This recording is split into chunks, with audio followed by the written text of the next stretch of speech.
Today we'll be discussing about subtopic 3.6 Kirchhoff's rules. Kirchhoff's first rule, which is related to the conservation of electric charge, known as junction rule, states that the sum of the currents entering any junctions in a circuit must equal to the sum of the currents leaving that junction. For example, in the diagram below, I1 and I2 represents the current entering the junction, and I3, I4 and I5 represents the current leaving the junction. Thus, by applying the junction rule, we can come up with a formula where total of the current entering the junction equals the total of current leaving the junction. We can also say that the difference in the sum of current entering the junction and the sum of current leaving the junction equals to 0. The second rule of Kirchhoff's, which is related to the conservation of energy, known as the loop rule, states that in any loop, the sum of electromotive force is equivalent to the sum of products of current and resistance.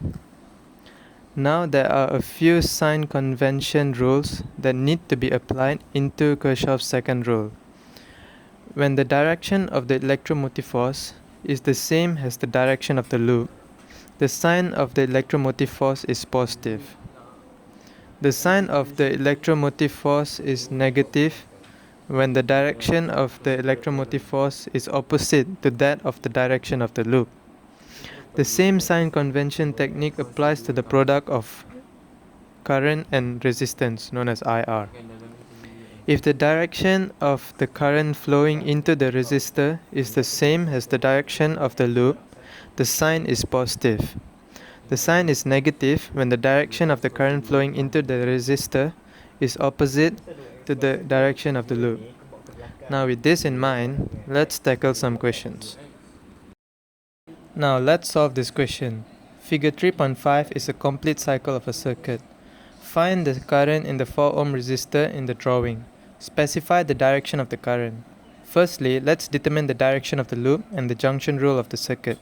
We can do this by redrawing the diagram to get a better understanding of the situation. After redrawing the circuit, we have determined 2 loop cycles and the junction rule of the circuit. Loop A is in clockwise direction and loop B is in counterclockwise direction. From this redrawn diagram, we have determined the currents entering the junction and the currents leaving the junction by using Kirchhoff's junction rule. I2 and I3 are input currents, whereas I1 is the output current in the circuit. From this understanding, we can come up with the first equation where the sum of I2 and I3 equals to I1, and consequently the sum of I2 and I3 minus I1 is 0. The first equation is going to be I2 plus I3 minus I1 equals to 0. We can obtain the second equation from loop A. In loop A, the direction of current flow in the resistor and the direction of the electromotive force moves in the same direction of loop A. The signs of both the electromotive force and the product of current and resistance IR are positive. By applying the loop rule, we obtain the equation 9 equals to 6I1 plus 2I2 as the second equation.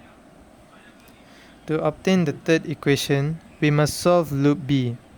In loop B, the direction of current flow in the resistor and the direction of the electromotive force move in the same direction of the loop B. The signs of both the electromotive force and the product of the current and resistance IR are positive. By applying loop rule, we obtain the equation 15 equals to 17.0 I3 plus 2.0 I1 as the third equation.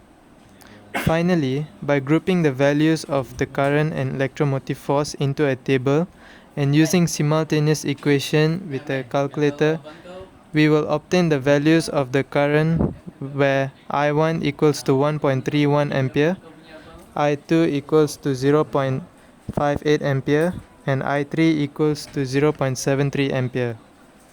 The direction of current flow of I1 in the circuit is downwards. Now let's move on to part B of this question. In part B, Figure 3.6 consists of 4 resistors and 2 dry cells connected in series. Find the potential difference between point A to B. In this question, we have to determine the loop cycle and the total electromotive force of the circuit. The total electromotive force of the circuit is given by 30 volts minus 10 volts. Thus, the total electromotive force of the circuit is 20 volts. From this, we can determine the loop cycle of the circuit, which is in a clockwise direction. This happens because 30 volts is greater than 10 volts. Since the question requires us to find the potential difference between point A and B, the direction of current flow is going to be calculated in anti-clockwise direction. Therefore, the direction of current flow is going to be opposite to the direction of the loop, and thus the sign for the product of current and resistor IR is negative. From this, we will get an equation of 30 minus 27i minus 10 minus 12i minus 8i minus 5i equals to 0. By solving this equation, the value of current I equals to 0.385 ampere. And by using the equation terminal voltage equals to total electromotive force minus the product of current and internal resistance to find the value of terminal voltage between point A and B. So V equals to 30 minus 10 minus 0.385 and V equals to 19.6 volts.